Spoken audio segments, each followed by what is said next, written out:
Le téléphone a vibré à exactement 5h03 du matin, me tirant brutalement du sommeil dans ma chambre d'enfant. J'ai plissé les yeux vers l'écran, m'attendant à une urgence ou à un mauvais numéro. Au lieu de cela, j'ai trouvé 2 SMS qui allaient briser mon monde entier en moins de 60 secondes. Le premier venait de maman: nous avons utilisé tes économies pour payer les frais de scolarité de l'école de droit de ton frère. Tu remettras l'argent avant janvier. Puis la suite de papa est arrivée comme un coup de poing dans le ventre: tu vis ici gratuitement. Commence à te rendre utile. 43 000 $. 6 ans de ma vie envolée. J'ai fixé l'écran du téléphone jusqu'à ce que les mots brûlent mes rétines, mon cerveau refusant de traiter ce que je venais de lire. 43 217 $. Chaque centime que j'avais gratté depuis mes 20 ans. Travailler 60 heures par semaine chez Thomson Electronics pendant que mes amis faisaient la fête à la fac. Chaque dîner sauté, chaque rendez-vous annulé, chaque fois que j'avais choisi des nouilles instantanées plutôt qu'un repas décent. Mes mains tremblaient alors que j'ouvrais mon application bancaire, priant pour que ce soit une blague cruelle. L'écran s'est chargé lentement, chaque seconde s'étirant en éternité. Solde du compte, 437 $. Mon compte d'épargne, celui que j'avais alimenté religieusement pendant 6 ans, montrait un retrait daté d'hier après-midi, 42 780 $, virement électronique, autorisé par le titulaire du compte. Mais je n'avais rien autorisé du tout. Je me suis assis sur le bord de mon lit en fixant le poster délavé de Superman que je n'avais jamais pris la peine d'enlever et j'ai senti quelque chose se briser en moi. Pas seulement de la déception ou de la colère, mais quelque chose de plus profond. La confiance, peut-être. Le fondement de tout ce que je croyais sur la famille, sur l'équité, sur le travail acharné et l'économie pour ses rêves. Mon téléphone a vibré à nouveau. Jake, mon frère de 24 ans, l'enfant doré qui avait traversé son diplôme de premier cycle à Yale pendant que je travaillais dans le commerce de détail pour aider à payer ses dépenses. Merci, frérot. Ça signifie tout pour moi. Je te rembourserai après mon diplôme et quand j'aurai décroché un poste dans un grand cabinet. Promis. Le ton décontracté, les points d'exclamation, la supposition que je me contenterais de me coucher et d'accepter ce vol. Parce que c'était ça, n'est-ce pas? Du vol. Ils avaient pris mon argent sans demander, sans en discuter, sans même avoir la décence de me réveiller et d'expliquer. Je me suis dirigé vers mon bureau, un truc en aggloméré bon marché que j'avais acheté dans un vide-grenier quand j'avais 19 ans. Posé dessus se trouvait un dossier manille que j'espérais ne jamais avoir à utiliser. À l'intérieur se trouvaient des relevés bancaires, des emails imprimés et des notes manuscrites, la documentation de chaque transaction suspecte, chaque fois que mes parents avaient demandé mes informations de compte pour des raisons fiscales. Chaque cas où de l'argent avait mystérieusement bougé à mon insu. Parce que ce n'était pas la première fois. En ouvrant le dossier, j'ai trouvé les preuves que je collectais depuis 2 ans. De petits retraits au début, 50 $ par-ci, 100 par-là, toujours avec des explications. Réparation de voiture d'urgence où ta grand-mère avait besoin de médicaments où on remettra ça la semaine prochaine. Mais ils n'ont jamais remis ça. Les retraits étaient devenus plus importants et plus fréquents et j'avais commencé à garder une trace. La transaction suspecte la plus ancienne remontait à 18 mois. 2000 $ retirés un mardi après-midi alors que j'étais au travail. Quand j'avais posé des questions à ce sujet, maman avait prétendu que c'était pour les manuels scolaires de Jake. 1500 $ pour des manuels semblaient excessifs, mais je lui faisais confiance. Confiance. Ce mot semblait toxique maintenant. J'ai feuilleté page après page de preuves. Des relevés de cartes de crédit montrant des frais que je n'avais jamais faits. Des demandes de prêt avec mon numéro de sécurité sociale que je n'avais jamais signé. Des relevés bancaires montrant des transferts entre des comptes dont j'ignorais l'existence. Ils me volaient systématiquement, et j'avais été trop naïf, trop confiant, trop désespéré de croire en la loyauté familiale pour le voir clairement. Mon téléphone a sonné. La photo de contact de papa, une photo de Noël dernier où il souriait et tenait une bière. J'ai laissé aller sur la messagerie vocale, puis écouté le message. Perry, il faut qu'on parle. Descends quand tu auras ce message et calme ton attitude. Nous sommes une famille et la famille s'entraide. L'avenir de ton frère dépend de cette éducation et tu es égoïste. Rappelle-moi. Égoïste. J'étais égoïste de vouloir garder l'argent que j'avais gagné, économisé et pour lequel je m'étais sacrifié.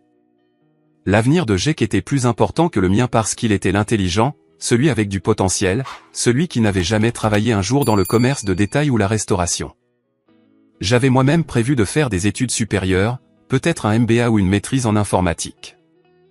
Ces rêves semblaient risiblement naïfs maintenant, assis ici à 5h30 du matin avec mon compte en banque vidé et ma famille me traitant comme un distributeur automatique. Mais alors que j'étais assis là tenant le dossier de preuves que j'avais compilé, quelque chose a changé en moi. Le choc s'estompait, remplacé par quelque chose de plus froid et de plus concentré. Il pensait pouvoir me voler, et que je l'accepterais simplement. Il pensait que j'étais faible, docile, le paillasson de la famille qui suivrait toujours pour s'entendre avec tout le monde. Ils étaient sur le point d'apprendre à quel point ils avaient tort. À 6h15, j'avais 3 valises remplies de tout ce qui comptait. Vêtements, électronique, documents importants et ce dossier manille. J'ai bougé silencieusement dans la maison, prenant soin de ne pas réveiller mes parents. Ils pensaient probablement avoir lâché leur bombe et pouvoir dormir paisiblement pendant que je traitais leur trahison. J'ai fait 2 voyages jusqu'à ma Honda Civic, chargeant tout dans le coffre et sur la banquette arrière. La voiture avait 8 ans avec 160 000 miles au compteur, mais elle était à moi. Payée avec l'argent que j'avais gagné, immatriculée à mon nom seul. Ils ne pouvaient pas me prendre ça. Avant de partir, je suis retourné dans la cuisine et j'ai placé une photocopie du contenu du dossier sur la table du petit déjeuner où ils la verraient immédiatement. Chaque relevé bancaire, chaque transaction frauduleuse, chaque élément de preuve que j'avais rassemblé. La page de couverture était une note manuscrite, puisque nous discutons de ce qui est juste, soyons complètement honnêtes sur l'endroit où l'argent est vraiment allé. J'ai traversé la ville jusqu'aux appartements Riverside où vivait mon ami Marcus. Nous nous connaissions depuis le lycée, et il était l'une des rares personnes qui ne m'avait jamais jugé pour avoir vécu à la maison ou travaillé dans le commerce de détail pendant que mes camarades de classe poursuivaient des carrières. Marcus travaillait comme assistant juridique dans un petit cabinet d'avocats et comprenait comment le monde fonctionnait vraiment. J'ai frappé à sa porte juste après 7 heures, sachant qu'il serait réveillé pour se préparer au travail. Il a ouvert portant une chemise habillée et une cravate, tasse de café à la main, l'air confus de me voir debout là avec des bagages. « Perry, qu'est-ce qui se passe, mec ? Ma famille vient de me voler 43 000 $. Je peux squatter ton canapé pendant que je vois quoi faire ensuite. » Marcus s'est écarté immédiatement, me faisant signe d'entrer dans son appartement petit mais bien rangé. « Entre, raconte-moi tout. » Je me suis assis à sa table de cuisine et j'ai expliqué les événements de la matinée, lui montrant les SMS et les relevés bancaires. Marcus écoutait sans m'interrompre, son expression s'assombrissant à chaque détail. « Ce n'est pas juste un drame familial, a-t-il dit quand j'ai fini. C'est de la fraude, du vol d'identité. Probablement plusieurs crimes selon la façon dont ils ont accédé à ton compte. Je sais, ai-je dit en ouvrant le dossier manille. C'est pourquoi j'ai tout documenté. » Les yeux de Marcus se sont écarquillés alors qu'il examinait les preuves. Des relevés bancaires remontant à 2 ans montrant un modèle de retrait non autorisé. Des emails imprimés où mes parents avaient demandé mes informations de compte sous de faux prétextes. Des photos de documents que j'avais trouvés dans le bureau de mon père, y compris des copies de ma carte de sécurité sociale et de mon permis de conduire. Perry, c'est de l'or. Tu as monté un dossier sans même t'en rendre compte. Regarde ça. Il a pointé un relevé bancaire d'il y a 14 mois. Ce retrait a eu lieu un jour où tu travaillais, n'est-ce pas?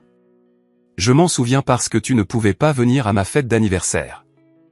J'ai hoché la tête. J'ai fait un double quart de travail ce samedi-là. J'étais au magasin de 8h du matin jusqu'à minuit.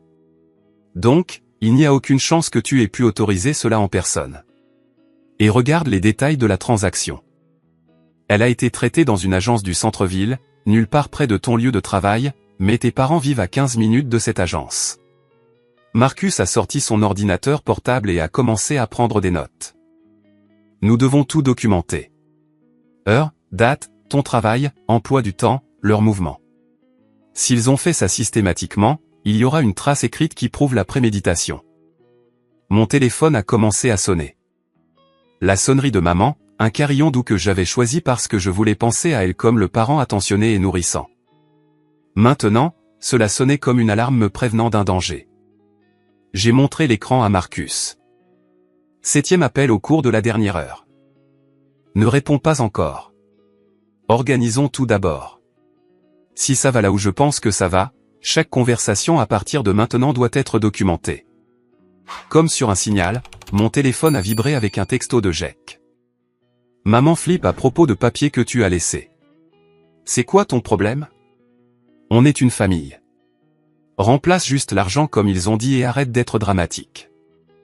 Marcus a lu par-dessus mon épaule et a secoué la tête. Ton frère est dans le coup. Ce texto prouve qu'il savait que l'argent avait été pris sans ta permission et qu'il est d'accord avec ça. Sauvegarde ça. Fais une capture d'écran de tout. J'ai senti une nouvelle vague de trahison m'envahir. Jake n'était pas seulement le bénéficiaire du vol. Il était un participant actif. Le petit frère que j'avais aidé pour ses devoirs, conduit à l'entraînement de football et couvert quand il avait des ennuis. Il savait qu'il me volait et ne s'en souciait pas. Il y a autre chose, ai-je dit en faisant défiler mon téléphone. Regarde ce fil de discussion d'il y a 3 semaines. J'ai montré à Marcus une conversation où Jake m'avait interrogé sur mon fonds universitaire et si je prévoyais de l'utiliser bientôt. À l'époque, je pensais qu'il faisait juste la conversation. Maintenant, je réalisais qu'il avait rassemblé des renseignements pour le casse. Il planifie ça depuis des semaines, peut-être des mois, a dit Marcus. Mon téléphone a sonné à nouveau. Cette fois c'était papa et je pouvais voir la colère dans sa photo de contact. Marcus a fait un signe de tête vers le téléphone. Réponds, mais mets-le sur haut-parleur. Nous avons besoin d'entendre ce qu'il dit. J'ai glissé pour accepter l'appel, mon cœur battant la chamade. Quoi? Où diable es-tu? La voix de papa a retenti à travers le haut-parleur. Rentre à la maison tout de suite. Nous devons en discuter comme des adultes. Je ne rentre pas à la maison, ai-je dit calmement. Nous pouvons en discuter par le biais d'avocats si nécessaire. Avocat? Es-tu devenu fou? Nous sommes tes parents. Nous t'avons élevé, nourri, mis un toit au-dessus de ta tête. Tu nous dois tout ce que tu as. Je vous dois de la gratitude pour m'avoir élevé. Je ne vous dois pas 43 000 $. Cet argent va vers l'éducation de ton frère. C'est un investissement dans l'avenir de la famille. Tu es égoïste et à courte vue. Marcus prenait frénétiquement des notes, capturant les mots exacts de papa, admettant qu'ils avaient pris l'argent, le justifiant comme un droit basé sur le fait d'être mes parents. M'avez-vous demandé la permission avant de le prendre, ai-je demandé. Nous n'avons pas besoin de ta permission. Tu es notre fils. Ce qui est à nous, et ce qui est à toi est à nous aussi. C'est comme ça que les familles fonctionnent. Alors nous avons des définitions très différentes de la famille, ai-je dit et j'ai mis fin à l'appel. Marcus a levé les yeux de ses notes, secouant la tête avec étonnement. Il vient d'avouer le vol lors d'un appel enregistré devant un témoin. Il pense vraiment avoir droit à tout ce que tu as gagné. Mon téléphone a immédiatement vibré avec un texto de maman. Si tu ne rentres pas à la maison et ne t'excuses pas auprès de ton père tout de suite, tu n'es plus le bienvenu dans cette famille. J'ai montré le message à Marcus qui a sifflé bas. Il panique. Bien. La panique rend les gens négligents et ils sont déjà assez négligents. Qu'est-ce que je fais maintenant, ai-je demandé. Marcus a fermé son ordinateur portable et m'a regardé sérieusement. Maintenant, on appelle la police. À la table à manger de Marcus, entouré de preuves qui brossaient un tableau accablant d'abus financiers systématiques, j'ai réalisé que le vol était bien plus sophistiqué que je ne l'avais compris au départ. Marcus avait étalé 2 ans de relevés bancaires par ordre chronologique, et le schéma était indubitable. Regarde cette progression, a dit Marcus en pointant des entrées surlignées. Ils ont commencé petits. 50 $ par-ci, 100 par-là. Testant pour voir si tu remarquerais. Quand tu n'as pas fait d'histoire, ils sont devenus plus audacieux. Les premiers retraits avaient été dispersés, irréguliers. Mais à partir d'il y a environ 8 mois, ils ont développé un rythme. Toutes les quelques semaines comme une horloge. Toujours les jours où je faisais de longs quarts de travail, toujours depuis des agences que je ne visitais jamais. Voici ce qui m'inquiète vraiment, a continué Marcus en sortant un rapport de crédit qu'il m'avait aidé à demander en ligne. Regarde ces comptes que tu n'as jamais ouverts. 3 cartes de crédit, un prêt personnel, une ligne de crédit liée à ce qui semblait être une entreprise que je n'avais jamais lancée. Tous ouverts en utilisant mon numéro de sécurité sociale. Tous avec mes parents listés comme utilisateurs autorisés. La dette totale qu'ils ont accumulée en ton nom dépasse les 87 000 $. Marcus a dit, l'argent qu'ils ont volé de tes économies n'est que la pointe de l'iceberg. Je me suis senti physiquement malade. Comment est-ce possible? N'ont-ils pas besoin de ma signature pour ce genre de choses? Ils devraient, mais s'ils ont accès à tes informations personnelles et s'ils sont bons pour forger des signatures. Marcus s'est tu, sortant un autre document. Regarde cette demande de prêt. Est-ce que cette signature ressemble à la tienne? C'était proche. Inconfortablement proche. Quelqu'un s'était entraîné à copier mon écriture, étudiant la façon dont je formais les lettres, la pression que j'appliquais, l'espacement entre les mots. Mon téléphone a sonné à nouveau. Jake, cette fois. J'ai répondu immédiatement et l'ai mis sur haut-parleur. Perry, c'est quoi ces conneries que maman a trouvées sur la table de la cuisine? Tu vas vraiment en faire tout un plat? C'est juste de l'argent. Je te rembourserai quand je serai avocat. Quand exactement cela sera-t-il, Jake? Et combien d'intérêts prévois-tu de payer sur un prêt de 87 000 $? 87 000? De quoi tu parles? Ils n'ont pris que 43. Marcus et moi avons échangé des regards. Jake ne connaissait sincèrement pas toute l'étendue de ce que nos parents avaient fait. Vérifie tes relevés bancaires, Jake. Regarde d'où viennent tes paiements de scolarité depuis 2 ans.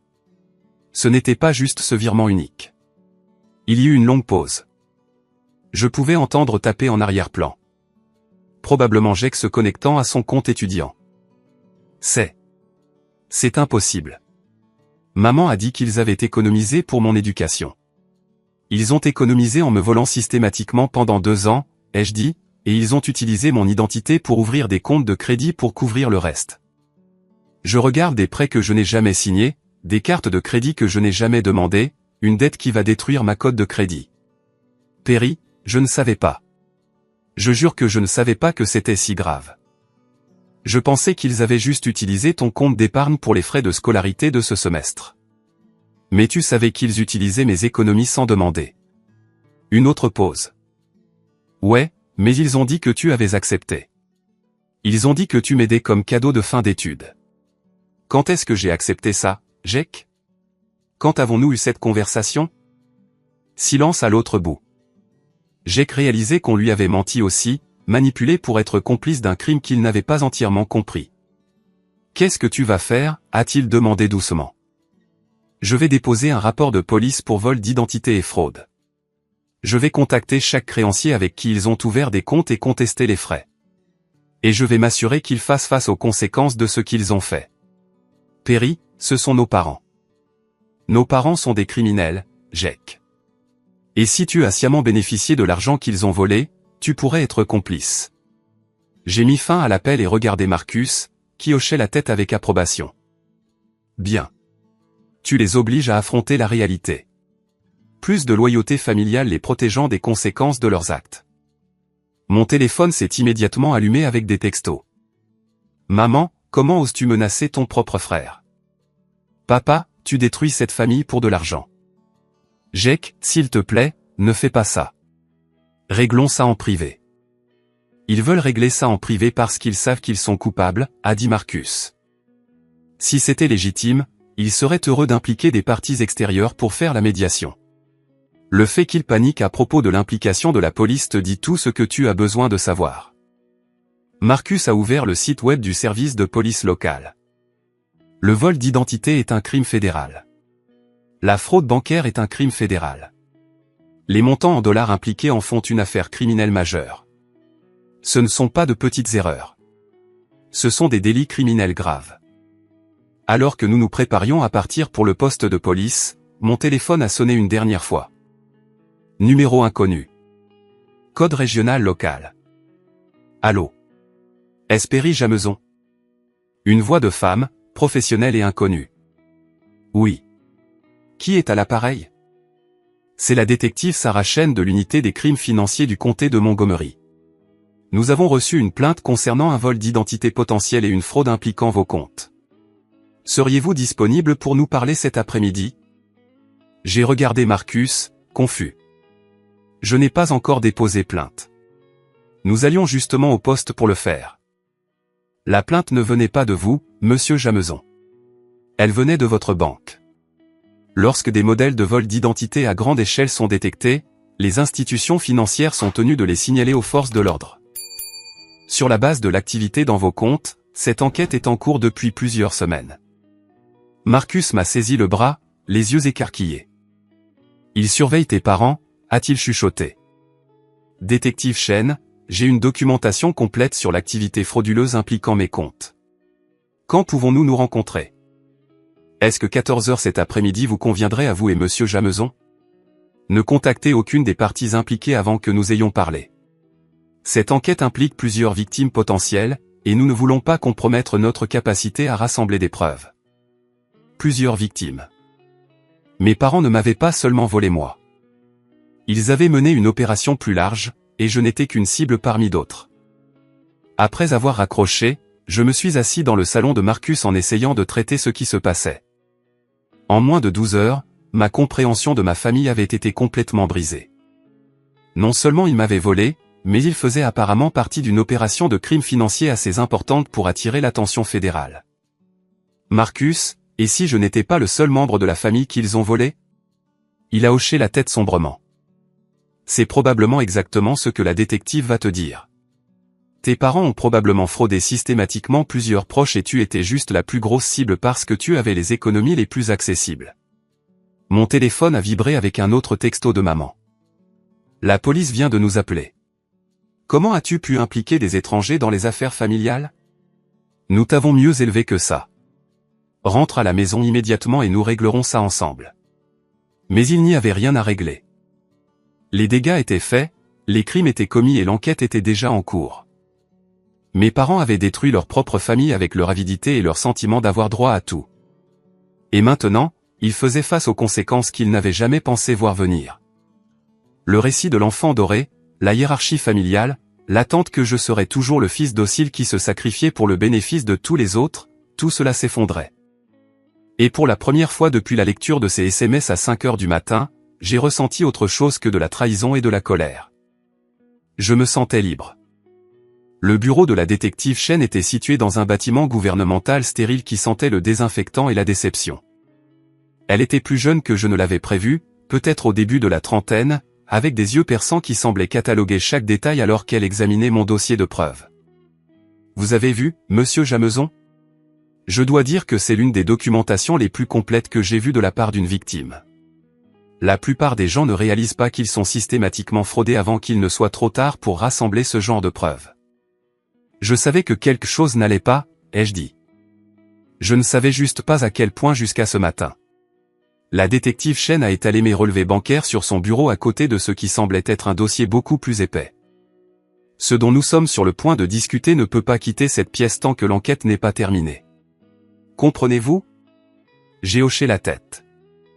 Vos parents dirigent ce que nous appelons un réseau de fraude familiale depuis au moins 3 ans. Ils ont systématiquement volé plusieurs proches en utilisant des tactiques similaires. Vol d'identité, signature falsifiée, accès non autorisé au compte. Le montant total que nous avons identifié jusqu'à présent dépasse 200 000 $. 200 000 $? Je me sentais étourdi. Qui d'autre, ai-je demandé? Votre grand-mère Eleanor Jameson, votre oncle Tom et sa femme Suzanne, votre cousine Rachel. Tous des membres de la famille âgés ou confiants qui ont donné à vos parents accès à leurs informations personnelles à des fins soi-disant légitimes. La détective Chen a sorti une chronologie qui ressemblait à une opération militaire. Ils ont été très systématiques. Ils ciblent les membres de la famille qui ont des économies mais ne sont pas financièrement sophistiqués. Ils obtiennent l'accès par des demandes légitimes comme l'aide aux impôts ou la mise en place de services bancaires en ligne. Ensuite, ils augmentent progressivement le vol. Combien ont-ils volé à ma grand-mère? 47 000 $ sur 2 ans. Ces paiements de sécurité sociale étaient redirigés vers un compte contrôlé par votre mère. Votre grand-mère vit avec environ 300 $ par mois alors que votre mère disait à la famille qu'elle s'en sortait bien financièrement. J'ai pensé à la dernière fois que j'avais vu grand-mère Eleanor. Elle semblait plus mince, ses vêtements un peu usés, mais elle avait insisté sur le fait que tout était merveilleux quand j'avais demandé si elle avait besoin de quelque chose. J'avais proposé d'aider pour les courses ou les factures, mais elle m'avait repoussé en disant que mes parents prenaient grand soin d'elle. Ils volaient sa sécurité sociale tout en la laissant vivre dans la pauvreté. Monsieur Jameson, il y a autre chose. Nous pensons que vos parents prévoyaient d'intensifier considérablement leur opération. La détective Chen m'a montré des documents que je n'avais jamais vus auparavant. Demande d'hypothèque, papier de prêt commercial, tous portant des versions falsifiées de ma signature. Ils étaient en train d'obtenir une deuxième hypothèque sur la maison familiale en utilisant vos revenus comme garantie. Ils avaient également demandé un prêt commercial pour démarrer une société de conseil avec vous listée comme emprunteur principal. Si ces demandes avaient été approuvées, vous auriez été responsable de plus de 300 000 $ de dettes que vous n'aviez jamais acceptées. Pourquoi me cibler spécifiquement pour les montants les plus importants? Vous aviez la meilleure cote de crédit et l'historique d'emploi le plus stable parmi leurs victimes potentielles. Ils vous préparaient comme leur source principale pour une fraude majeure. Le vol de vos économies n'était probablement qu'un test pour des stratagèmes beaucoup plus grands. Mon téléphone n'avait cessé de vibrer pendant notre conversation. Texto après texto de mes parents et de Jake devenant de plus en plus frénétique alors qu'ils réalisaient que je ne répondais pas. La détective Chen l'a remarqué. Puis-je voir ces messages? J'ai remis mon téléphone et elle a fait défiler les tentatives de communication de plus en plus désespérées. Ce sont d'excellentes preuves de conscience de culpabilité, a-t-elle dit.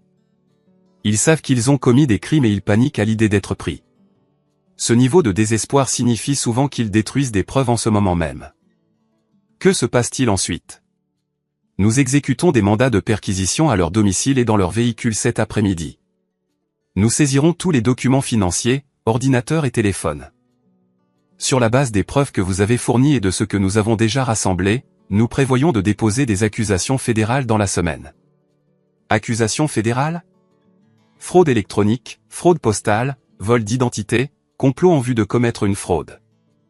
Ce sont des crimes graves passibles d'une peine de prison importante, surtout compte tenu de la nature systématique de l'opération et des montants impliqués.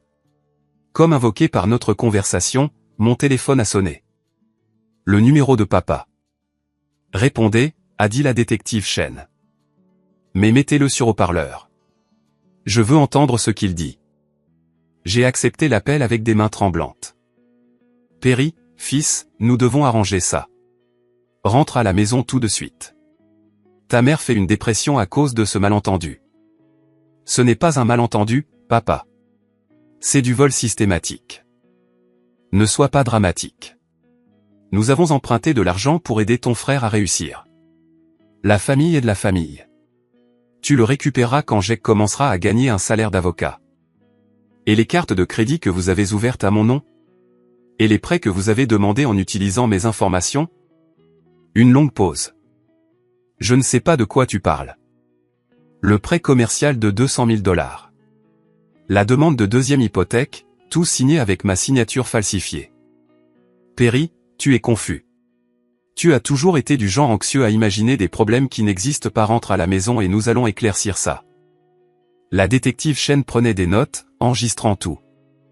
Et les chèques de sécurité sociale de grand-mère Eleanor? Ta grand-mère nous a demandé d'aider à gérer ses finances. Elle vieillit, elle n'est plus aussi vive qu'avant. Nous l'avons protégée de prendre de mauvaises décisions avec son argent. En le volant? Nous n'avons rien volé. Nous gérons les ressources familiales efficacement. Ta grand-mère obtient tout ce dont elle a besoin. 300 $ par mois, c'est tout ce dont elle a besoin. Une autre pause, plus longue cette fois. Je ne sais pas où tu trouves ces chiffres, Perry. Ta grand-mère est à l'aise et bien soignée. La détective Chen m'a fait signe de le faire parler. Papa, la police enquête sur vous depuis des mois. Ils savent tout. Chaque signature falsifiée, chaque dollar volé, chaque membre de la famille que vous avez fraudé. La police? Perry, comment as-tu pu amener des étrangers dans les affaires familiales? Nous t'avons mieux élevé que ça. Quels que soient les problèmes que nous avons, nous les résolvons ensemble en famille. Les criminels ne sont pas de la famille, ai-je dit. Ce sont des criminels. J'ai raccroché et regardé la détective Chen, qui souriait sombrement. Mon téléphone a immédiatement explosé d'appels et de SMS. Jake, la police est à la maison. Qu'est-ce que tu as fait? Maman, comment as-tu pu détruire ta propre famille? Papa, c'est impardonnable. Tu n'es plus mon fils. Monsieur Jameson, je dois vous préparer à ce qui va se passer. Vos parents seront probablement arrêtés dans les prochaines heures. Votre frère pourrait également faire face à des accusations selon ce qu'il savait sur les sources de ses paiements de scolarité. Cela va devenir très public très rapidement. J'ai pensé à Jake assis dans son appartement d'école de droit regardant ses rêves s'effondrer alors qu'il réalisait que son éducation avait été financée par le vol. Une partie de moi se sentait désolé pour lui, mais une autre partie se souvenait de son rejet désinvolte de mes inquiétudes. Sa supposition que j'accepterais simplement d'être volé pour son bénéfice. Et l'argent qu'ils ont volé? Peut-il être récupéré? Une grande partie? Oui. Nous avons gelé tous les comptes liés à vos parents et nous travaillons avec les banques pour annuler les transactions frauduleuses. Les victimes récupéreront éventuellement la plupart de leurs pertes, bien que cela puisse prendre du temps. La détective Chen m'a tendu une carte de visite. Vous devrez rester disponible pendant les prochaines semaines à mesure que cette enquête se développe. Etage M. Jameson, vous devriez être fier de vous. Votre documentation et votre volonté de vous manifester nous aideront à récupérer l'argent volé pour plusieurs victimes. Votre courage va aider beaucoup de gens. En quittant le poste de police, mon téléphone a sonné une dernière fois, un numéro inconnu. Allô, Perry. C'est ta grand-mère, Eleanor. Je voulais juste t'appeler et te dire à quel point je suis fier de toi pour avoir tenu tête à ces voleurs. Je vis de craquelin et de beurre de cacahuète depuis des mois pendant qu'ils volaient ma sécurité sociale. Merci de me rendre ma vie. Sa voix était plus forte que je ne l'avais entendue depuis des années, remplie de soulagement et de gratitude. Pour la première fois depuis le début de ce cauchemar, j'ai eu l'impression d'avoir fait quelque chose d'incontestablement juste. La famille dans laquelle j'avais grandi était détruite. Mais peut-être que quelque chose de mieux pourrait être construit à partir de ces ruines. Les camions des nouvelles locales sont arrivés chez mes parents juste après 15 heures. Marcus et moi avons regardé la couverture depuis son appartement, voyant des images aériennes de véhicules de police entourant la modeste maison à 2 étages où j'avais grandi. Le journaliste parlait d'un ton mesuré d'une enquête importante sur la fraude financière impliquant plusieurs victimes et un vol d'identité systématique. Mon téléphone sonnait constamment, mais j'avais arrêté de répondre aux appels de numéros que je ne reconnaissais pas. La nouvelle se répandait dans notre réseau familial élargi et tout le monde voulait des détails que je n'étais pas autorisé à fournir. La détective Chen a appelé vers 16h30. Ce soir-là, mon oncle Tom a appelé. J'avais toujours aimé Tom. C'était le frère aîné de mon père, un électricien à la retraite qui avait travaillé dur toute sa vie et économisé soigneusement pour sa retraite. Perry, je te dois des excuses, a-t-il dit. Et un merci. Suzanne et moi n'avions aucune idée de combien d'argent il nous avait volé jusqu'à ce que la police nous montre les relevés de compte aujourd'hui. Combien? 38 000 $ sur 18 mois. Ils nous ont convaincus de les laisser aider à gérer nos fonds de retraite. Ils ont dit qu'ils avaient trouvé de meilleures opportunités d'investissement. Nous leur avons fait confiance parce qu'ils sont de la famille. La voix de l'oncle Tom s'est brisée légèrement. Nous vivons comme si nous étions fauchés depuis plus d'1 an, réduisant tout, inquiets de ne pas avoir assez économisé pour la retraite. Tout ce temps, tes parents volaient notre pécule et nous laissaient souffrir. Le soir venu, j'avais reçu des appels similaires de 3 autres parents. La cousine Rachel, qui avait perdu 22 000 $ après avoir laissé mes parents aider à son règlement de divorce. La grand-tante Margaret, dont les économies avaient été épuisées alors que ma mère prétendait les investir en toute sécurité. Même l'associé de mon père, Frank, qui avait découvert que mes parents avaient détourné des fonds de leur société de conseil commune. L'ampleur de l'opération était stupéfiante. Plus de 15 victimes couvrant 3 générations de familles et d'amis proches. Mes parents avaient systématiquement exploité chaque relation qu'ils avaient, utilisant la confiance et l'obligation familiale comme des armes pour voler les gens qui les aimaient. J'ai qu'à appeler vers 21 h, sa voix creuse de défaite. Il m'expulse de l'école de droit, a-t-il dit sans préambule. Avec effet immédiat. Ils ont dit qu'accepter des paiements de scolarité provenant d'activités criminelles violait le code d'honneur. Je suis désolé, Jake. Je le suis vraiment. Non, tu ne le es pas. Tu es probablement heureux que ton petit frère parfait reçoive enfin ce qu'il mérite. Ce n'est pas vrai. Je n'ai jamais voulu que tu sois blessé. Je voulais que nos parents arrêtent d'être des criminels. Ce ne sont pas des criminels, Perry. Ils ont pris de mauvaises décisions, mais ils essayaient d'aider la famille à réussir. Tu as tout détruit parce que tu ne pouvais pas voir la situation dans son ensemble. J'ai senti une vague familière de colère. Même maintenant, Face à l'effondrement de ses rêves, Jake ne pouvait toujours pas accepter que nos parents soient des voleurs. Jake, ils ont volé plus de 200 000 $ à nos propres membres de la famille. Ils ont laissé grand-mère Eleanor vivre avec 300 $ par mois pendant qu'ils volaient sa sécurité sociale. Ils ont forgé ma signature sur des demandes de prêt qui m'auraient laissé avec des centaines de milliers de dettes. Je n'ai jamais accepté ça. Ce ne sont pas de mauvaises décisions. Ce sont des crimes. Tu aurais pu gérer ça en privé. Tu aurais pu exiger l'argent et les laisser réparer ça tranquillement. Au lieu de ça, tu as déclenché l'apocalypse et impliqué la police. Ils volent depuis 3 ans, Jake. Ce n'était pas une erreur. C'était une entreprise criminelle. Comment exactement étais-je censé gérer ça en privé alors qu'ils avaient déjà prouvé qu'ils étaient prêts à commettre une fraude à grande échelle? Tu as envoyé nos parents en prison. Comprends-tu qu'ils vont passer des années en détention fédérale parce que tu ne pouvais pas pardonner un prêt familial? Ils se sont envoyés eux-mêmes en prison en choisissant d'être des criminels. J'ai juste refusé d'être leur victime plus longtemps. Jake a raccroché sans un autre mot. 1 heure plus tard, il a envoyé un SMS, « J'espère que tu es heureux. » La famille est détruite. Maman est à l'hôpital sous surveillance suicide. Et papa parle de plaider coupable pour éviter une peine plus longue. Tu as eu ta vengeance. J'ai montré le message à Marcus, qui a secoué la tête avec dégoût. Il essaie toujours de faire de toi le méchant. Même après tout ce qui est sorti, il ne peut pas accepter que tes parents sont des criminels et que tu es une victime. Peut-être que j'aurais dû essayer d'arranger ça en privé d'abord, ai-je dit. Cette nuit-là, je me suis allongé sur le canapé de Marcus en fixant le plafond et en essayant de traiter l'effondrement complet de ma famille. En moins de 48 heures, les 2 parents avaient été arrêtés. Mon frère avait été expulsé de l'école de droit, et notre famille élargie avait découvert qu'ils avaient été systématiquement fraudés pendant des années. La maison où j'avais grandi était maintenant une scène de crime enveloppée de rubans jaunes et fouillée par des agents fédéraux. Les photos de famille sur le manteau de la cheminée, les décorations de Noël encore emballées dans le grenier. La table du dîner où nous avions partagé des milliers de repas, tout cela était entaché maintenant par la connaissance de ce que mes parents avaient fait derrière des portes closes. Mais alors que je restais là dans l'obscurité, j'ai réalisé quelque chose d'inattendu. Pour la première fois depuis des années, je me sentais en sécurité. L'anxiété constante de bas niveau avec laquelle je vivais, le sentiment lancinant que quelque chose n'allait pas, le sentiment d'être exploité et non valorisé, tout cela s'était dissipé. J'avais 26 ans, je recommençais avec rien d'autre qu'une Honda Civic et les vêtements que j'avais emballés dans 3 valises. Mais j'étais libre des gens qui ne me voyaient que comme une ressource à exploiter. Peut-être que cela valait le prix que j'avais payé pour en arriver là.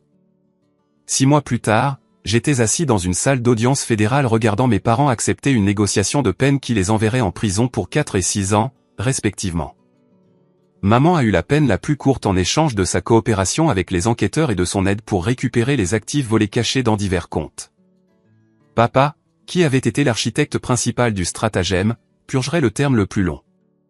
L'audience de restitution avait été particulièrement satisfaisante. Chaque victime a témoigné de l'impact du vol, des mois de malnutrition de grand-mère Eleanor à l'anxiété de l'oncle Tom de manquer d'économie de retraite. La juge avait été visiblement en colère en écoutant les témoignages sur l'abus envers les personnes âgées et la trahison familiale. Les accusés ont exploité les liens de confiance les plus sacrés, avait déclaré la juge Martinez lors de la condamnation. Ils ont utilisé l'amour familial comme une arme pour commettre une fraude systématique contre des gens qui les auraient aidés volontiers si on leur avait demandé honnêtement. Cela représente une forme de vol particulièrement cruelle qui endommage non seulement la sécurité financière, mais aussi les relations humaines fondamentales. Jake avait témoigné comme témoin pour l'accusation, acceptant finalement qu'il avait été manipulé pour participer à une activité criminelle. Sa coopération l'avait gardé hors de prison, mais il avait quand même fait face à des conséquences, expulsé de l'école de droit, accablé de dettes de prêts étudiants pour une éducation qu'il ne pouvait pas terminer. Et faisant face à une condamnation pour complot qui l'empêcherait de jamais pratiquer le droit. Le lendemain de la condamnation, Jake et moi nous sommes rencontrés pour un café dans un petit magasin près de l'appartement de Marcus. Il avait l'air plus vieux, usé par des mois de procédures judiciaires et l'effondrement de tout ce qu'il avait prévu pour sa vie. J'ai pensé à ce que tu as dit, a-t-il commencé doucement, sur la façon dont je ne pouvais pas voir ce qu'il faisait vraiment. Tu avais raison. Je savais que l'argent avait été pris sans ta permission et je me suis dit que c'était bon parce que nous étions une famille. J'apprécie que tu dises ça, ai-je dit. Je déménage dans l'Oregon le mois prochain.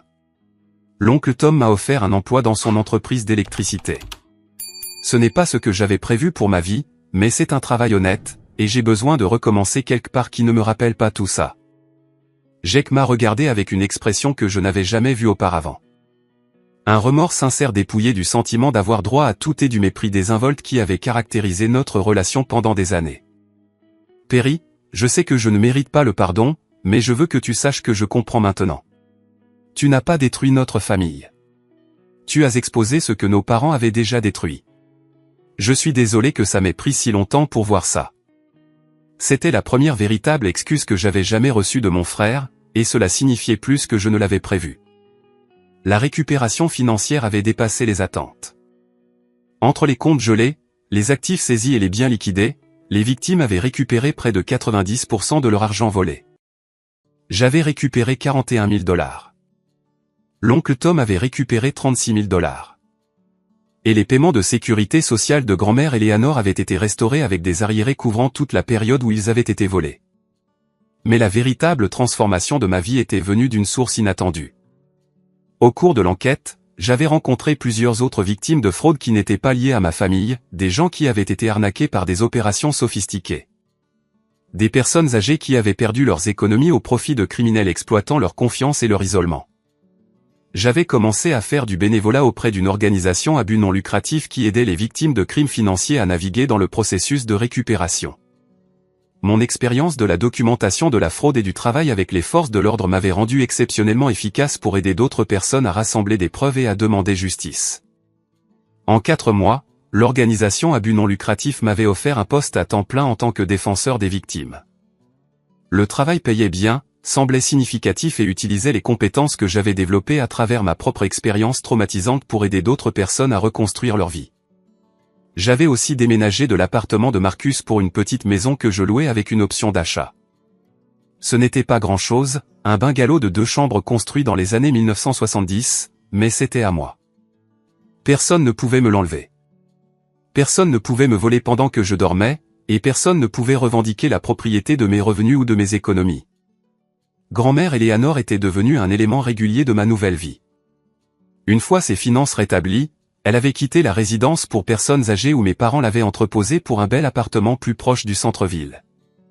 Nous dînions ensemble 2 fois par semaine et elle était devenue quelque chose comme mon parent de substitution, offrant le soutien inconditionnel et les soins sincères que je n'avais jamais reçus de mes parents biologiques. « Tu sais de quoi je suis la plus fière ?» m'a-t-elle dit un soir alors que nous partagions une pizza et regardions de vieux films. « Tu ne les as pas laissés te rendre amer. Tu as transformé ta douleur en but. Et maintenant tu aides d'autres personnes qui ont été blessées de la même manière. » Elle avait raison. La colère et la trahison que j'avais ressenties ce matin-là il y a 6 mois s'étaient transformées en quelque chose de plus productif.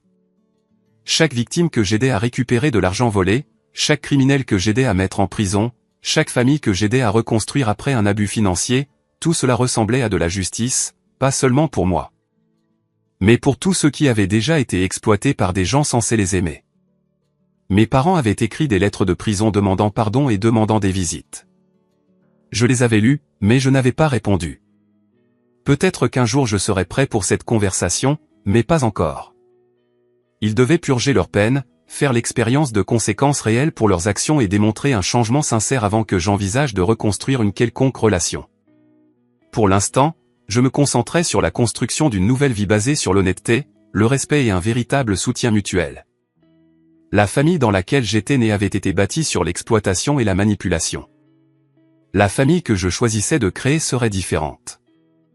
Alors que j'étais assis dans mon petit salon ce soir-là, entouré de cartes de remerciements de victimes de fraude que j'avais aidées et de photos des gens qui se souciaient vraiment de moi, j'ai réalisé qu'il s'était passé quelque chose de profond. La pire trahison de ma vie m'avait conduit à découvrir mon véritable but et ma communauté authentique. Parfois, les pertes les plus dévastatrices créent de l'espace pour les gains les plus importants. Mes parents avaient volé mon argent, mais ils m'avaient donné par inadvertance quelque chose de bien plus précieux, la connaissance de qui j'étais vraiment et de ce dont j'étais capable quand je refusais d'être une victime. 2 ans après ce SMS dévastateur de 5 heures du matin, je me tenais dans le hall de mon propre immeuble de bureau, regardant à travers les portes vitrées ma dernière cliente marcher vers sa voiture avec un sourire satisfait. Margaret Stevens, 73 ans, venait d'apprendre que nous avions récupéré 84 000 $ que son neveu avait volés de son fonds de retraite. Plus important encore, il allait en prison pour abus sur personnes âgées, et elle n'aurait plus jamais à craindre sa manipulation. Mon entreprise, Jameson Financial Recovery Service, avait grandi au-delà de tout ce que j'avais imaginé possible. Ce qui avait commencé comme du bénévolat avait évolué en un cabinet de conseil à service complet, aidant les victimes de fraude à naviguer dans le processus complexe de récupération financière et de poursuite pénale. J'employais 6 personnes maintenant, dont 2 anciens agents fédéraux et un examinateur de fraude certifié. Le travail était stimulant et émotionnellement exigeant, mais profondément satisfaisant. Chaque cas me rappelait pourquoi j'avais choisi cette voie. Chaque dollar récupéré représentait la justice pour des gens qui avaient été trahis par ceux en qui ils avaient le plus confiance. Grand-mère Eleanor avait emménagé dans la chambre d'amis de ma maison le printemps précédent. À 82 ans, elle était toujours vive et indépendante, mais elle aimait avoir de la famille à proximité, et j'aimais avoir sa sagesse et sa compagnie.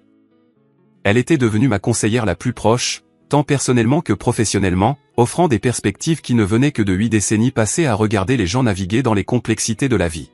« Tu as construit quelque chose de spécial ici », a-t-elle dit ce soir-là alors que nous partagions le dîner sur mon patio arrière. Tes parents pensaient apprendre à être faibles et dociles. Au lieu de cela, ils t'ont appris à être fort et autonome. Jake avait rendu visite pour la première fois le mois précédent. Il travaillait dans l'Oregon depuis 18 mois, apprenant le travail d'électricien et reconstruisant sa vie $1 honnête à la fois. Le sentiment d'avoir droit à tout et la cruauté désinvolte qui avait caractérisé notre relation pendant des années avait été remplacé par de l'humilité et un respect sincère. « Je veux te montrer quelque chose », avait-il dit lors de sa visite, sortant son téléphone pour afficher un solde de compte d'épargne. 12 400 $. Ce n'est pas beaucoup, mais j'ai gagné chaque centime. Je comprends maintenant ce que tu voulais dire par la dignité du travail honnête. Il s'était excusé à nouveau, plus complètement cette fois, reconnaissant non seulement sa participation au vol, mais des années à me traiter comme moins précieux que lui-même. La conversation avait été difficile, mais nécessaire, et elle avait ouvert la possibilité de reconstruire notre relation sur des termes plus honnêtes. « Je sais que je ne peux pas défaire les dégâts, » avait-il dit. « Mais je veux être quelqu'un digne d'être ton frère à nouveau. » Cela prendrait du temps, mais j'étais prêt à essayer. Mes parents avaient été libérés de la prison fédérale 3 mois plus tôt pour bonne conduite. Ils avaient tous 2 écrit des lettres demandant à se rencontrer, prétendant avoir utilisé leur temps d'incarcération pour la réflexion et la croissance personnelle. Je n'étais pas encore prêt pour ça, mais je ne l'avais pas totalement exclu. Le pardon, j'avais appris, ne nécessitait pas la réconciliation. Je leur avais pardonné dans le sens où j'avais libéré ma colère et mon ressentiment, mais la confiance devrait être gagnée par un comportement changé et constant au fil du temps. Si ce jour venait, j'y serais ouvert. Sinon, je me contenterais des limites que j'avais établies. Les nouvelles du soir passaient en arrière-plan alors que grand-mère Eleanor et moi finissions de dîner. Une histoire sur une affaire majeure de fraude d'entreprise. Des centaines de millions volés dans des fonds de pension. Des milliers de familles touchées. J'ai regardé avec un intérêt professionnel, notant automatiquement les techniques d'enquête et les stratégies juridiques employées. « Tu penses à prendre cette affaire, n'est-ce pas ?» a demandé grand-mère Eleanor, lisant mon expression. « Peut-être. Des cas aussi gros nécessitent des mois de travail, mais ils aident aussi des milliers de personnes. C'est exactement le genre de choses que nous avons commencé cette entreprise pour gérer. » Elle a souri avec approbation. « Tes parents pensaient voler ton avenir quand ils ont pris cet argent. Au lieu de cela, ils t'ont forcé à créer un avenir bien meilleur que tu ne l'avais jamais prévu. Parfois, les pires choses qui nous arrivent deviennent la fondation des meilleures choses que nous construisons. » Cette nuit-là, en révisant des dossiers de cas dans mon bureau à domicile, j'ai réfléchi au voyage qui m'avait amené ici. Le jeune homme effrayé et confus qui s'était réveillé avec ses SMS dévastateurs ressemblait peu au professionnel confiant que j'étais devenu. La trahison avait blessé profondément, mais elle avait aussi révélé des forces que je ne savais pas posséder. La documentation systématique que j'avais instinctivement maintenue était devenue la base de ma carrière. Le courage de tenir tête à la manipulation familiale s'était développé en la colonne vertébrale nécessaire pour affronter des criminels puissants et des institutions corrompues. Plus important encore, j'avais appris que la famille n'était pas définie par le sang ou l'obligation, mais par des soins sincères et un respect mutuel. Les gens qui m'aimaient vraiment avaient soutenu ma décision de poursuivre la justice même quand c'était douloureux. Les gens qui m'avaient exploité s'étaient révélés par leur réaction à la responsabilité. Grand-mère Eleanor était ma famille. Marcus était ma famille. L'oncle Tom et sa femme Suzanne, qui m'avaient invité à chaque fête depuis le procès, étaient ma famille. J'ai travaillé pour redevenir de la famille grâce à un comportement changé et une confiance gagnée. Les collègues qui se battaient à mes côtés pour les droits des victimes étaient ma famille. Les parents biologiques qui m'avaient vu comme rien de plus qu'une ressource à exploiter. C'étaient des gens avec qui je partageais de l'ADN, rien de plus. Alors que je me préparais à aller au lit, mon téléphone a vibré avec un texto de Marcus. J'ai vu l'histoire sur cette affaire de fonds de pension aux infos. Tu penses à la prendre? Déjà soumis notre proposition pour représenter les victimes, ai-je répondu par texto. Ça pourrait être la plus grosse affaire qu'on ait jamais traitée. Perry Jameson, croisé de la justice. Je suis fier de tout le chemin que tu as parcouru, mec. J'ai souri en éteignant les lumières. Il y a 2 ans, je vivais dans ma chambre d'enfant, lentement vidé de tout ce pourquoi j'avais travaillé par des gens qui prétendaient m'aimer. Ce soir, je vivais dans ma propre maison, dirigeant une entreprise prospère et entouré de gens qui me respectaient pour qui j'étais vraiment. Le voyage de victime à défenseur n'avait pas été facile, mais il avait valu chaque étape difficile. Avant de fermer mon ordinateur portable, j'ai ouvert un nouveau document et j'ai commencé à taper, à quiconque pourrait lire cette histoire et reconnaître sa propre situation, vous n'êtes pas obligé d'accepter l'abus parce que quelqu'un partage votre nom de famille ou prétend vous aimer. Le véritable amour respecte les limites, la communication honnête et l'autonomie individuelle. Si quelqu'un vous vole, vous manipule ou vous traite comme moins qu'humain, il n'agit pas par amour, peu importe ce qu'il prétend. Vous avez le droit de vous protéger, d'exiger l'honnêteté et de vous éloigner des relations qui vous nuisent. Les gens qui se soucient vraiment de votre bien-être soutiendront vos efforts pour créer des limites saines, même quand c'est gênant pour eux. Parfois, la chose la plus aimante que vous puissiez faire pour quelqu'un est de refuser de permettre son comportement destructeur en imposant des conséquences réelles. Et parfois, la chose la plus aimante que vous puissiez faire pour vous-même est de construire une nouvelle vie avec des gens qui voient votre vraie valeur.